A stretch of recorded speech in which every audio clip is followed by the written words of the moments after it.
जिसे चाहा दर पे बुला लिया, जिसे चाहा अपना बना लिया। ये बड़े कर्म के हैं फैसले, ये बड़े नसीब की बात है।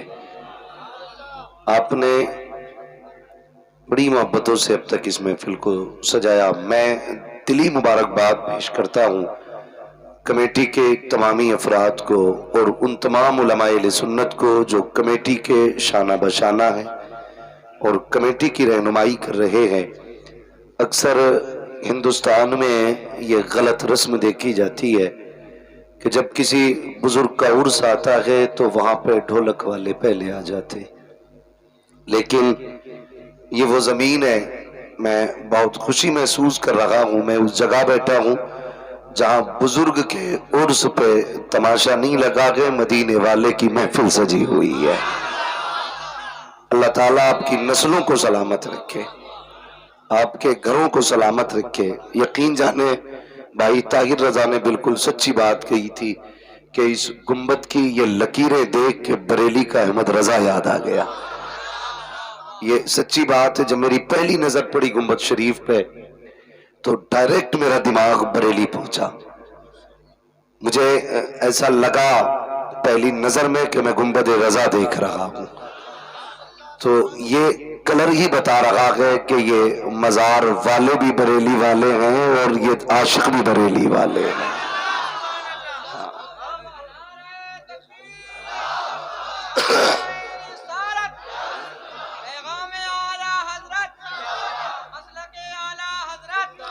शुक्रिया। और याद रखिएगा,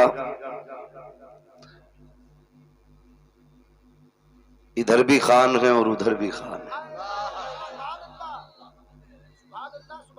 वली होने के लिए सैयद होना शर्त नहीं है, वली होने के लिए मुस्तफा का गुलाम होना शर्त है। ये ख्याल करें। और पूरा मजमा जहां तक मैं जान रहा हूं ये आशिकों का मजमा है, दीवानों का मजमा है। लगता है इसमें कुछ कच्चा भात भी बैठा है, मगर मसला उससे नहीं है। कितना भी कच्चा आके बैठ जाए इंशाअल्लाह पक्के ही बाहर जाएगा। अगर किसी का खर्च लगता हो सुभान अल्लाह कहने में तो कतई ना कहे। अगर लगता है कि इसका बिल ज्यादा आएगा तो मुंह बंद रखे, और अगर ये लगता है कि जितना सुभान अल्लाह कहेंगे उतना ही नेकियों में इजाफा होगा तो फिर बीच बीच में बोलते भी रहिएगा। हाँ, पीछे वाले लोगों को लंगर खिलाया कि खिलाएंगे नहीं तो कुछ लोगों को पहले ही खिला देते। किधर गए भाई हमारी कमेटी के लोग हैं कमेटी वाले? हाँ माशाल्लाह। अच्छा उधर बैठे हैं, अल्लाह सलामत रखे जो लेके आए थे। अच्छा हाँ भाई, ये मैं आपसे ही कह रहा था कि जो लोग नहीं बोल पा रहे हैं ना, मुझे लगता है इन्हें भूख ज्यादा लगी है। थोड़ा थोड़ा लंगर पहले दे दिया जाता। और भाई मजमे वालों तुमसे भी गुजारिश है, थोड़ा सा घर से भी खा के आया करो ताकि सुभान अल्लाह कहने का सहारा बना रहा करे।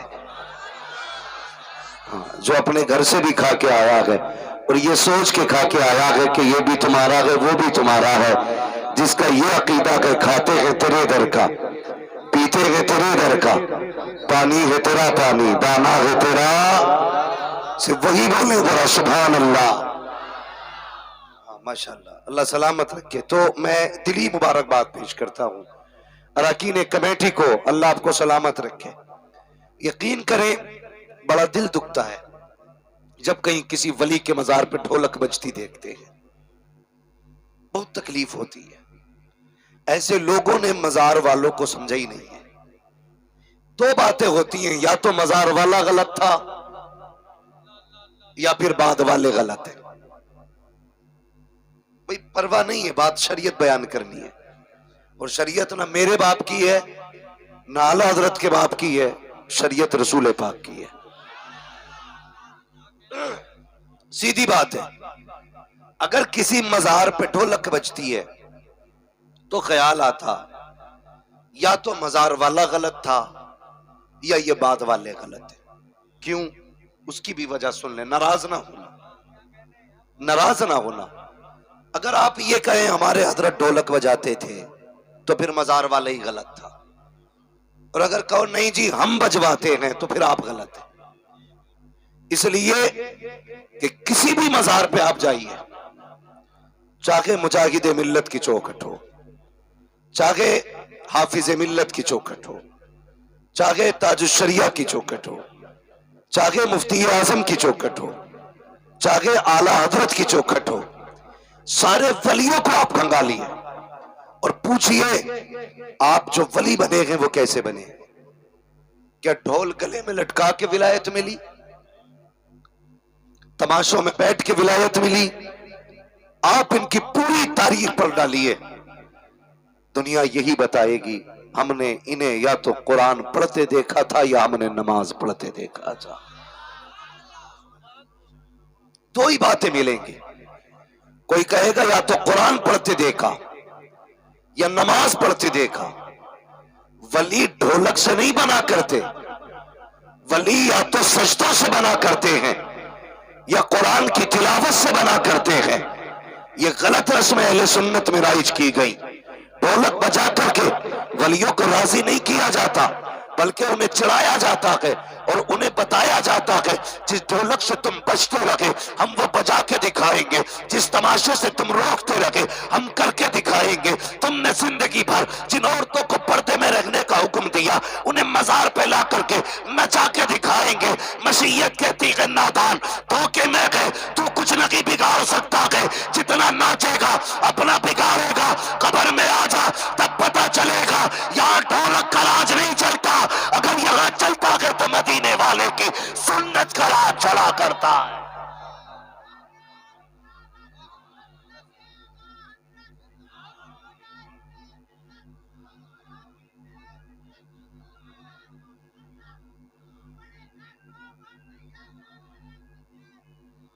और सुनो ये अल्लाह वालों की करामतें होती हैं। चलो शहर बरेली चलो, कसम खुदा की वो मेरा रजा जो सैयद को खुशबू से पहचान लेता था, वो रजा जो खुशबू से बता देता था तुम में कोई आले रसूल है। चल उसकी नाक इतनी तेज थी कि सैयदों को खुशबू से पहचान ले। अब दो बातें कहता हूँ, या तो वो खुशबू से पहचानेगा जिसने पहले खुशबू सूंघी होगी, यार मैं तब बताऊंगा ना ये गुलाब की खुशबू है, ये चंपा की खुशबू है, ये चमेली की खुशबू है, ये किसी और की खुशबू है, ये यास्मिन की खुशबू है, ये सर्वो समन की खुशबू है।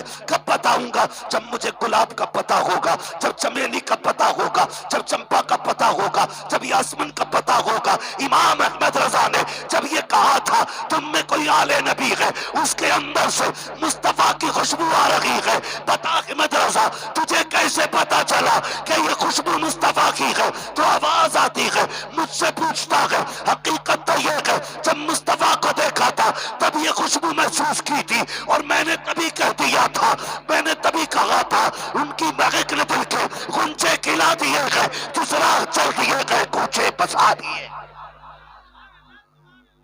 हाँ बुरा ना मानना, बात कड़वी करने लगा हूं लेकिन सच्ची है। बजाय ना कुछ मौलवियों को हजम होता हूं ना कुछ पीरों को, और इसकी परवाह भी नहीं करता सब अच्छा कहें। अल्लाह मुझे ऐसा सुले कुल्ली ना बनाए जिसे सब अच्छे कहे। हाँ जिसे सब अच्छा कहे वो सुले कुल्ली होता है, वरना दुश्मन तो नबी के भी थे, दुश्मन तो अली के भी थे, दुश्मन तो हसनैन करीमैन के भी थे। परवाह नहीं है, कोई कुछ भी कहे, धमकी दे, गोली मार, जितना बड़ा तू मारने वाला है तुझसे बचा बड़ा मेरे बचाने वाला मेरा रब है। मसला कोई नहीं। तो जिन खानकाहों पे जो रंग रहते थे वो दिखाई देते। आप जाइए बरेली शरीफ गए ना,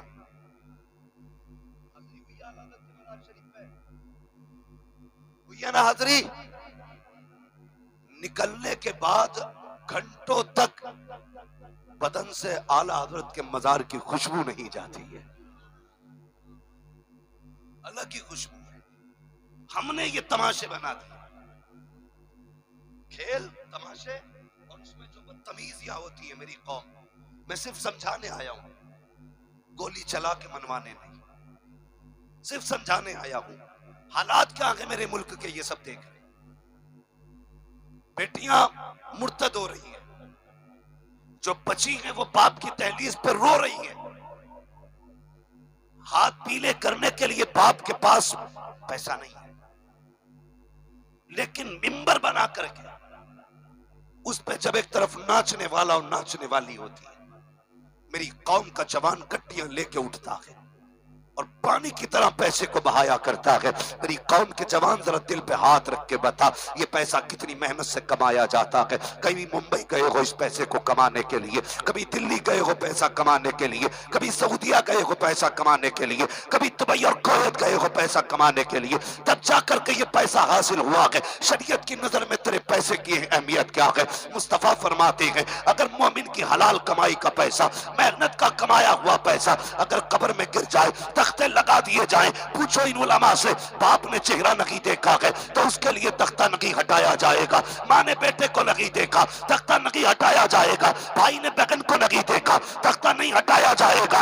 और तो और अगर बेटे ने बाप को नहीं देखा, कब्र का तख्ता नहीं हटेगा। बाप ने बेटे को नहीं देखा, तख्ता नहीं हटेगा। लेकिन मुस्तफा फरमाते हैं, तेरी कमाई का 1 रुपया अगर कब्र में लग जाए और फिर तख्ते लगा दिए जाए तो तख्ते हटा करके तेरा रुपया निकाला जाएगा।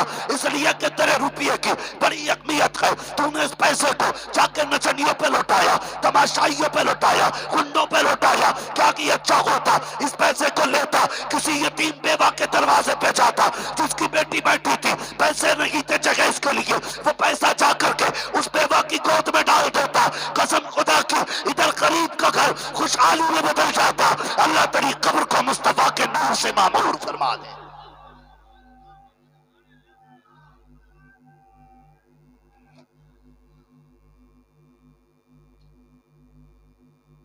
मेरे जवान, पैसा संभाल के रख, पैसा संभाल के रख। वहां लगा जहां लग जाए तो कब्र तक असर हो, वहां लगा जहां लगे तो हश्र तक उसका रंग दिखाई दे।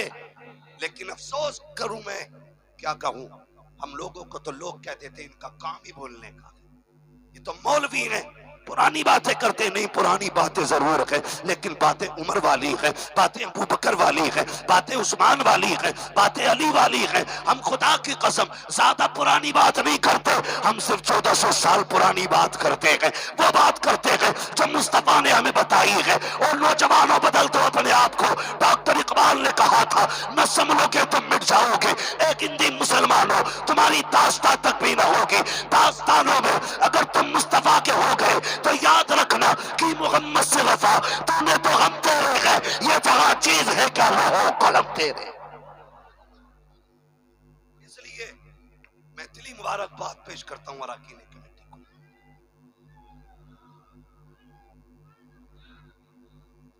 तवज्जो है सर मेरे भाई, बदलो अल्लाह वालों से प्यार करो। ये मोहब्बतें हैं अल्लाह वालों की, ये निस्बतें हैं अल्लाह वालों की। सारे वलियों से प्यार करने वाले हैं ना? हाथ उठा दे कितने वली वाले हैं। खुदा का शुक्र है जितने बरेली वाले हैं सारे ही वलियों को मानने वाले हैं। और हमसे चिढ़ना तो गलत है, बरेलवी ही को ये जिगर हासिल है कि वो हर सिलसिले के बुजुर्ग को मानता है। हमारे तो हर किसी को हजम भी नहीं होते। हमारों के तो जनाजे कलेजे फाड़ देते हैं। हम बरेली वाले हैं, खुदा की कसम। वारिस भी हमारे हैं, शाबिर भी हमारे हैं, मखदूम सिमना भी हमारे हैं, मखदूम मागिमी भी हमारे हैं, मखदूम कलियरी भी हमारे हैं।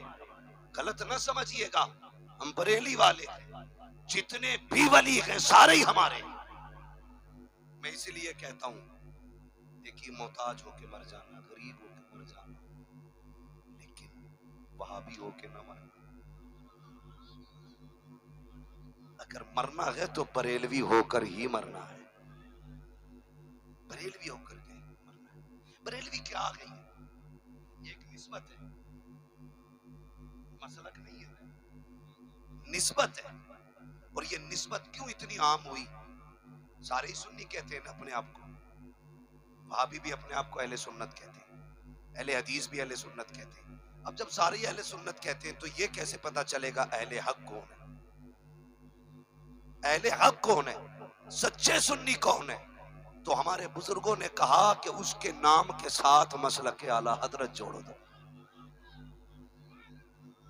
जब मसलक आला हजरत जुड़ जाएगा, अहले हदीस भी हट जाएगा, बाबी भी, देवबंदी भी, चुप्पाई भी, चकड़ालवी, बाबाई, मतलब सही अकीदा उन्हीं का होगा जो बरेली के अहमद रजा वाले हो। ये इतनी सी तो बात है ना, पूरी तकरीर करने की क्या जरूरत है लंबी चौड़ी। हमारी पहचान इस दौर में इमाम अहमद रजा खान है। इमाम अहमद रजा खान है वो, एक को बकवास भी निकला है,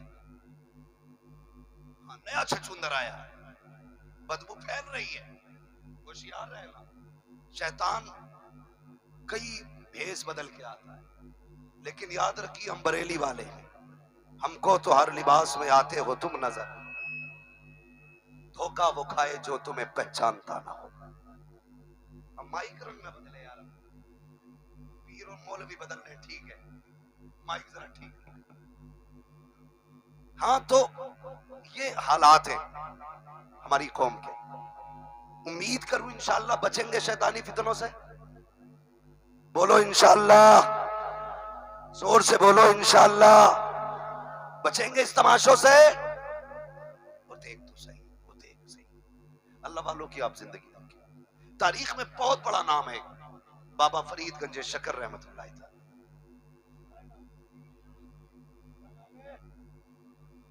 बाबा फरीद गंजे शकर, और बैत का भी मसला बड़ा अजीब है। पहले कहीं भी हाथ देते थे, फिर उसके बाद 8 दिन बाद पीर बदल लेते, फिर पीर बदल लेते। बुजुर्गों ने फरमाया यकदरगीर मोहकम गिर, एक पकड़ मजबूती से पकड़। अपना तो एक ही कहना रहता है, यार अपनों को छोड़ो मत, दूसरे को छेड़ो मत। अपने को छोड़ो मत, दूसरे को सारे क्यों नहीं बोल रहे हैं, दूसरे को छेड़ो मत। अपने को छोड़ेंगे नहीं दूसरे को, और दूसरा हमें छेड़ेगा तो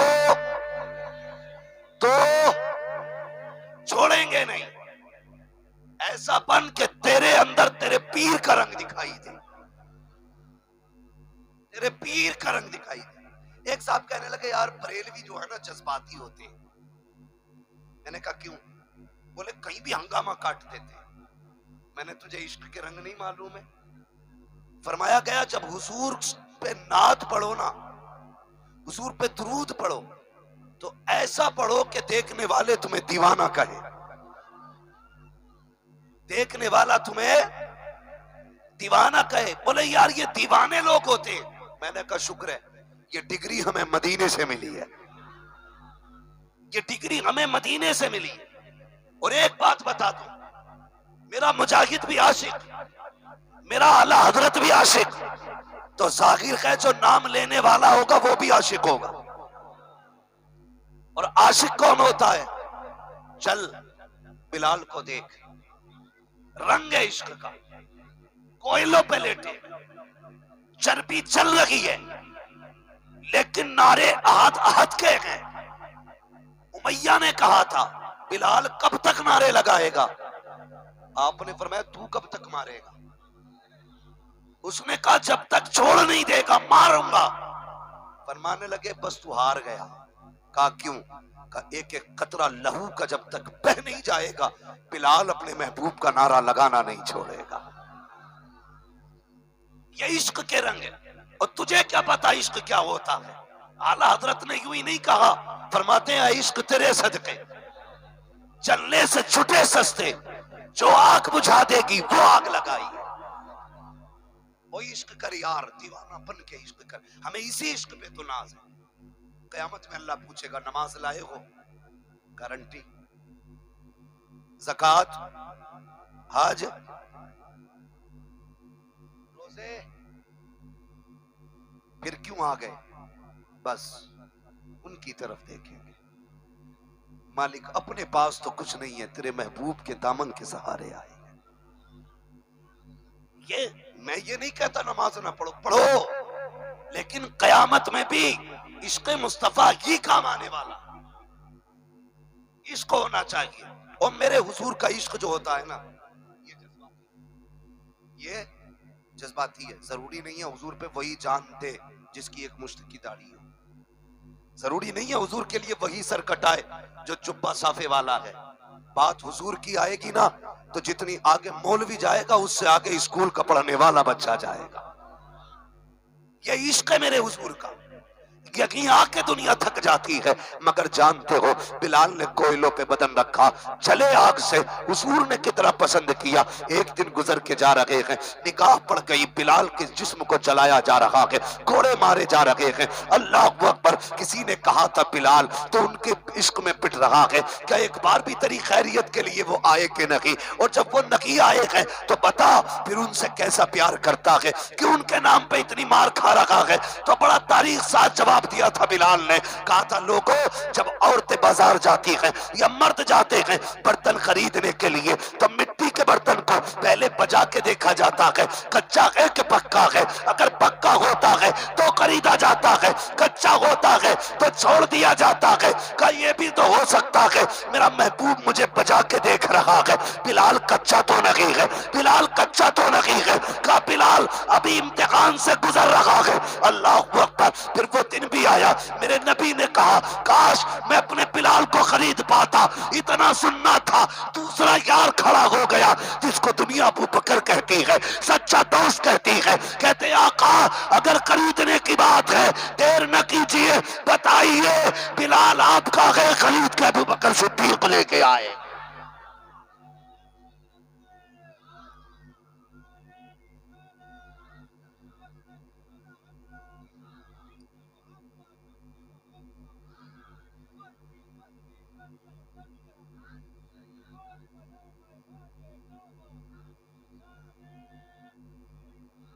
लोग कहते नौजवानों कि हुजूर हमने नहीं देखे, बड़ा इश्क करते, हमने हुजूर देखे नहीं। मैं कहता हूँ, मैं सच्ची बात कहता हूँ, कभी उनके लिए एक पत्थर खा के देख, कभी उनके लिए 2 गालियां सुन के देखो, रो कभी उनके लिए।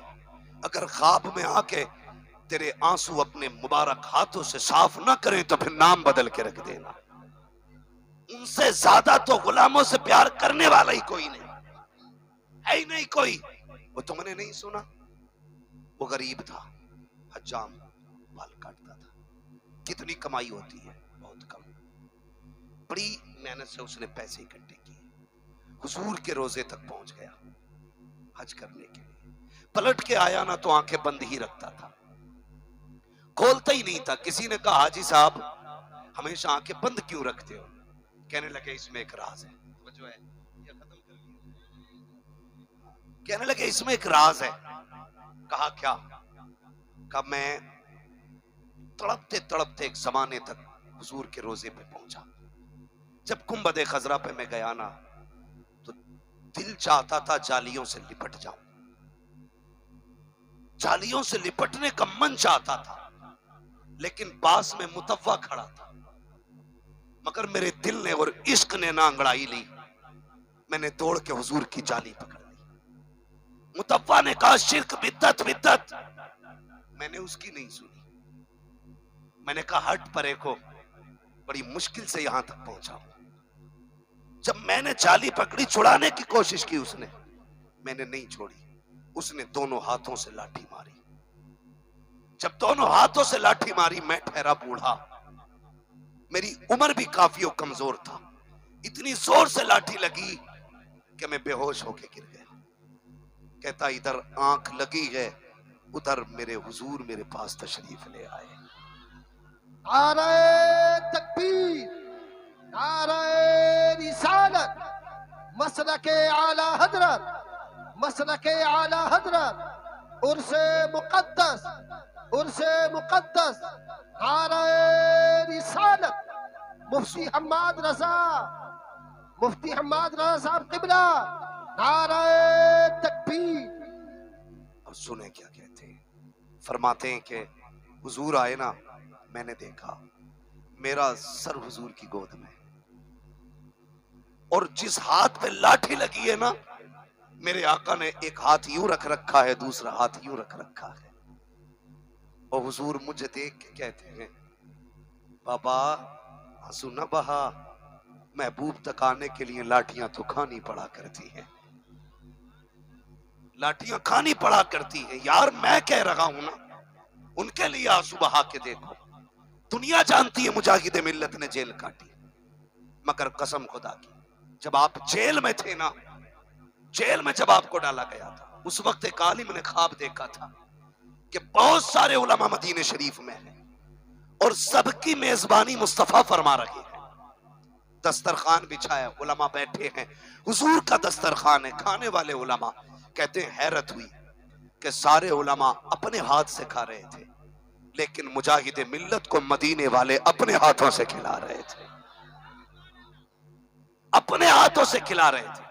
इसलिए कि मुजाहिद तूने मेरे लिए हथकड़ी पहनी है, तूने मेरे लिए लाठी खाई है, मुजाहिद तू मेरे लिए दुख उठा रखा है, मैं तेरे इतने नाज उठाऊंगा, दुनिया मेरे दस्तरखान पे खा के फख्र करेगी और कहेगी आका के दस्तरखान पे खाया है, तो तू फख्र से कह देना मैंने दस्तरखान पे उनके खुद मदीने वाले मुस्तफा के हाथों से खाया। हाँ, उनके लिए तू उठा के देखो, फिर देख कितना नवाजती है मुस्तफा, कितना नवाज। इश्क करो जवानों हुजूर से, वफा करो, तो ये आशिकों का मजमा है। जानते हो वली वली होता है, वली, जोर से वली वली होता है। और याद रखिए विलायत की पहली सीढ़ी को इल्म कहते हैं, इल्म के बाद जरूरी है तकवा, और तकवे में सबसे ज्यादा जरूरी है नमाजी होना। नमाज जब महबूब को माफ नहीं है तो तुझे मुझे कैसे माफ हो सकती है। पाबंदी करो नमाजों की। बाबा फरीद, समझ गए बात? कहां खोले हैं गेसू यार ने खुशबू कहां तक है। मैंने तस्किरा चढ़ा था ना बाबा फरीद का, जानते हैं ना बाबा फरीद गंजे शक्कर को? ये कौन फरीद है? छोटे से थे 5-6 सालों में, मोहल्ले की औरतें आके कहने लगी, खातून का जी का बेटे तो हमारे भी 8 साल के हो गए हैं, लेकिन तेरा फरीद कुछ अनोखा नहीं है। कहा क्यों? कहा हमारे बच्चे तमाशों में रहते हैं, तेरा बेटा 6 साल का होकर के भी जिक्र इलाही में रहता है, जिक्र इलाही में रहता है। तो आपकी अम्मी ने क्या कहा था? आपकी अम्मी ने, मेरी माँ बहनें सुने जो बच्चों को गाने सुना के खिलाया करती है, हाँ, जो बच्चे रोते तो सीरियल लगा के फिर अपनी मौज में लग जाती है। कहने लगी बाबा फरीद की अम्मी, खातून इसमें सारा फरीद का कमाल नहीं है, इसमें मेरा भी कमाल है। कहा आपका क्या कमाल है? कहती मुझे याद नहीं, मैंने जिंदगी में अपने फरीद को कभी बगैर वजू दूध पिलाया। ये माए होती है, खुदा की कसम। फिर देख नमाजी कैसा बनाया फरीद को, नमाजी कैसा बनाया। फरमाने लगी बेटे रज़ाक अल्लाह है। अम्मी रोटी कौन देता है? अल्लाह। पानी कौन देता है? अल्लाह। तो फिर किससे मांगना चाहिए? फरमाने लगी अल्लाह से। कैसे मिलता है? कहने लगी बेटा नमाज पढ़ा कर, अल्लाह देगा, अल्लाह देगा। अब सुने, नमाजी बनाने की आदत। आप नमाज के लिए खड़े होते, माँ पहले की आपके लिए रोटी बना के रख देती। सलाम से फारिग होते, अम्मी रोटी, का बेटे रब ने भेज दी है। अंदर आते रोटी मिलती, क्योंकि माँ रख चुकी थी। ये भी हुआ है। और शक्कर की अगर आप बात करें कि उनकी तो शक्कर की बात थी, वो भी बात में आप सुनते रहिएगा किसी से, लेकिन मेरी सुने। कहने लगे माँ भूख लगी है, का बेटे अल्लाह से मांगो। नमाज पढ़ते माँ रोटी रख देती। इत्तेफाक से किसी रिश्तेदारी में चली गई, बच्चे के स्कूल से लौटने का, मदरसे से लौटने का वक्त हुआ, ख्याल आया फरीद आता होगा, आज फिर वो अपने तरीके से रोटी मांगेगा। मैं यहां हूं, ना मिली तो मां से एतमाद उठ जाएगा। बड़ी मुश्किल से मुसल्ले तक बेटा लाई हूं, बस मां थी, वहीं पे दामन फैल गया। या रब तू मेरे फरीद के अकीदे की हिफाजत करना, तू मेरे अकीदे का एतमाद, मेरे फरीद का एतमाद न टूटने देना। जवान इधर इधर ठोकरे खाता है।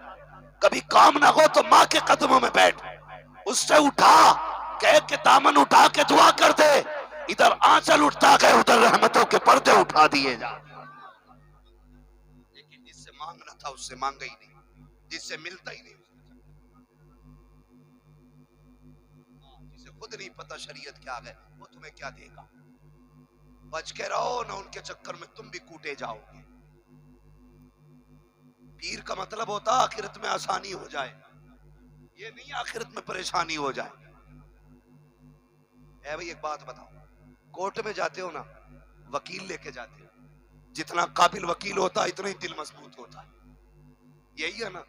और कोर्ट में अगर कोई डकैत को पकड़ के ले जाए, वकील कहेगा दूसरे वाले का पहले तो इसे ही